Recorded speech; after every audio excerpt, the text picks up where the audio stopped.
Hi అండి, శ్రీస్ కిచెన్కి స్వాగతం. నేను మీ ఉషని. ఈరోజు నేను సగ్గుబియ్యం సేమియా క్యారెట్ పాయసం చేశానండి. ఇది చాలా చాలా బాగుంటుందండి. టేస్ట్ పాయసం బాగుండదని ఎవరు చెప్తారు చెప్పండి? ఎలా చేసినా సరే చక్కగా చాలా బాగుంటుంది. ఇది వేడివేడిగా తిన్నా చల్లగా తిన్నా చాలా చాలా బాగుంటుందండి. చాలా ఈజీగా ఫాస్ట్గా చేసేసుకోవచ్చు. ఒక సండే రోజు ఇలా పిల్లలందరూ ఇంట్లో ఉన్నప్పుడు చక్కగా ఇలా చేసేస్తే హ్యాపీగా తినేయచ్చు అందరూ. గెస్ట్లు వచ్చేటప్పుడు కూడా ఇటువంటిది అయితే ఫాస్ట్గా చేసేయచ్చు. అంతరాని వాళ్ళు కూడా ఈజీగా చేసేసుకోవచ్చండి ఈ పాయసం. ఈ సగ్గుబియ్యం సేమియా క్యారెట్ పాయసం ఎలా చేశానో ప్రాసెస్ ఉంటే మీరు ఈ వీడియోలో చూసేయండి. క్యారెట్ సగ్గుబియ్యం సేమియా పాయసం చేసుకోవడానికి ఇలా ఒక చిన్న కప్పు సగ్గుబియ్యం, పెద్ద సగ్గుబియ్యం అండి ఇది తీసుకుని ఒకసారి కడిగేసేసి ఒక పావు గంటన నానబెట్టుకుంటే బాగుంటుంది. అరగంట అయితే బాగుంటుంది, కనీసం పావు గంటన నానబెట్టుకోండి. ఒకసారి కడిగేసేద్దాం. ఇవి ఇలా కడిగేసేసుకొని ఇందులో కొంచెం నీళ్లు పోసుకుందాం. ఇలా క్యారెట్ కూడా ఒక 2 పెద్ద క్యారెట్స్ తురిమి పెట్టుకోవాలి రెడీగా.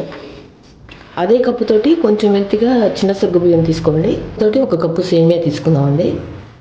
మనం సగ్గుబియ్యం సేమియా క్యారెట్ పాయసం చేసుకోవడానికి ఇలా స్టవ్ వెలిగించి ఒక కడాయి పెట్టుకోండి. అందులో ఒక స్పూన్ నెయ్యి వేసుకోండి. ఇప్పుడు ఇందులో కొంచెం జీడిపప్పు, కొంచెం బాదం పప్పు వేసుకుని వేయించుకోండి.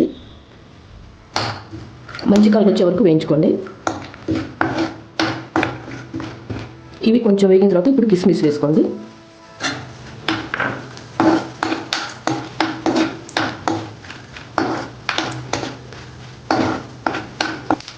ఇవి చక్కగా వేగిపోయాయి, తీసేద్దాం ఒక బౌల్లోకి. ఇప్పుడు ఇందులోనే ఈ సేమియా వేసి వేయించేసుకుందాం. ఇవి రోస్టెడ్ సేమియానండి, అయినా ఒకసారి లైట్గా వేయించేసుకుందాం. మనం పాయసం చేయడానికి స్టార్ట్ చేయబోయే ముందు ఈ చిన్న సగ్గుబియ్యం ఇందులో పోసేసేయండి. పోసేసి కొంచెం నీళ్ళు పోయండి.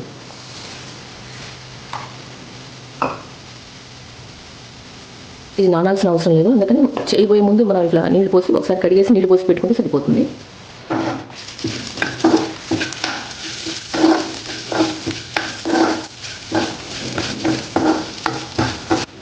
ఇది కూడా చక్కగా మంచి కలర్ వచ్చేసిందండి, తీసేద్దాం. ఇంకొక స్పూన్ నెయ్యి వేసుకుందాం.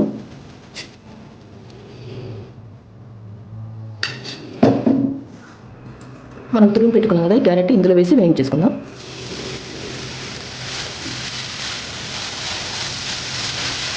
దీనిలో పచ్చివాసన పోయే వరకు మనం వేయించుకుంటే సరిపోతుంది. ఇదిగోండి చక్కగా వేగిపోయింది, ఇంకా తీసేద్దాం. దీన్ని ఒక ప్లేట్లో తీసేసుకున్నాం. ఇప్పుడు మనం ఇదే కడాయిలో ఈ నానబెట్టుకున్నాం కదా సగ్గుబియ్యం, ఇది ఇందులో వేసేద్దాం. ఈ చిన్న సగ్గుబియ్యం కూడా కొంచెం వెల్తిగా ఒక కప్పు తీసుకున్నాం కదా, 2 కప్పులు అనుకోండి. రెండింటికి కలిపి ఒక 4 కప్పులు నీళ్ళు పోసుకుందాం. ఆల్రెడీ ఒకటి పోసాం కదా, ఇది 2, 3, 4. ఈ చిన్న సగ్గుబియ్యంలో కూడా ఒక కప్పు పోసి నానబెట్టాం కదా, ఈ కప్పుతో కలిపి మొత్తం 5 కప్పులు అనమాట. ఇవి కొంచెం ఉడికిన తర్వాత ట్రాన్స్పరెంట్గా అయిన తర్వాత అప్పుడు చిన్న సగ్గుబియ్యం వేద్దాం. సేమియా చిన్న సగ్గుబియ్యం ఇదిగోండి కొంచెం ట్రాన్స్పరెంట్గా అయినాయి కదా, ఇప్పుడు ఈ చిన్న సగ్గుబియ్యం వేసేద్దాం.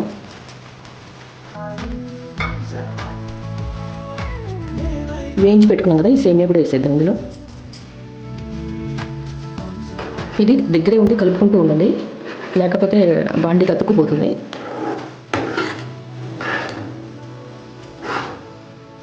ఇదిగోండి చక్కగా ఉడికిపోయినాయి. సగ్గుబియ్యం కొంచెం ఉడికితే సరిపోతుంది. సేమియా కూడా ఉడికిపోయింది.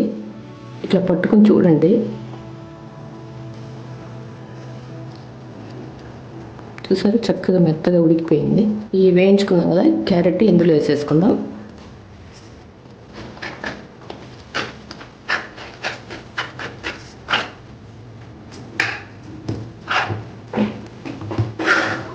ఇది చక్కగా ఉడికిపోయిందండి. ఇప్పుడు మనం ఇందులో కొంచెం ఇలాచీ పొడి వేసేసుకుందాం.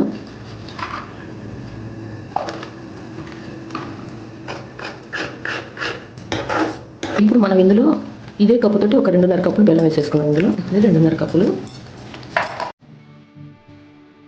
ఈ సేమియా సగ్గుబియ్యం అన్నీ ఉడికిన తర్వాత అప్పుడు వేసుకోవాలి బెల్లం.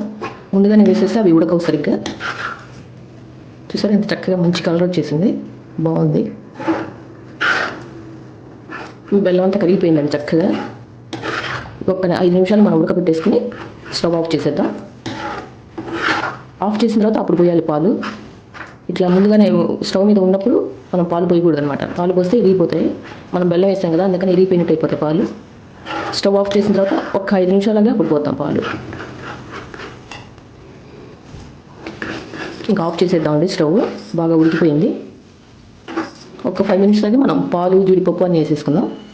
మనం స్టవ్ ఆఫ్ చేసేసామండి కదా, ఒక 5 మినిట్స్ అయింది కదా. మనం స్టవ్ ఆఫ్ చేసి ఒక 5 మినిట్స్ అయింది కదా. ఇప్పుడు ఇందులో కొంచెం పాలు పోసుకుందాం.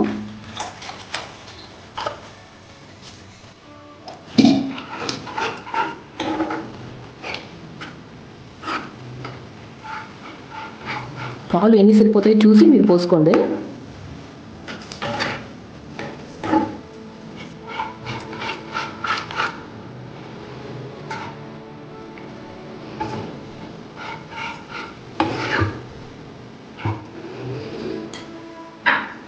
ఇప్పుడు ఇందులో మనం వేయించి పెట్టుకున్నాం కదా, ఈ జీడిపప్పు బాదం పప్పు ఇందులో వేసేసుకుందాం.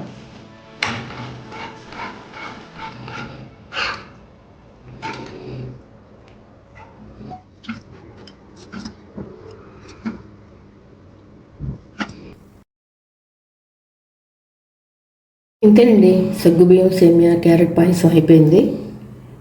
టేస్ట్ అయితే అద్దరిపోయిందండి. అసలు చాలా చాలా బాగుంది. ఇప్పుడు నేను చేశారండి ఇలా క్యారెట్ వేసి ఈ పాయసంలో. వేగిపోతే కనుక ఇలా ఒకసారి వేసి ట్రై చేయండి. ట్రై చేసి ఎలా వచ్చిందో నాకు కమెంట్ సెక్షన్లో కమెంట్ చేయండి.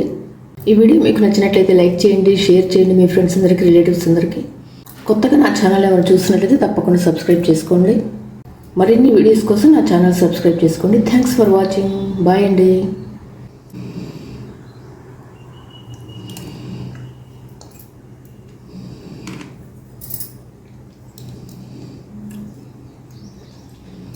అసలు టేస్ట్ అయితే అద్దరిపోయిందండి. చాలా బాగుంది. తప్పకుండా మీరు కూడా చేసుకోండి.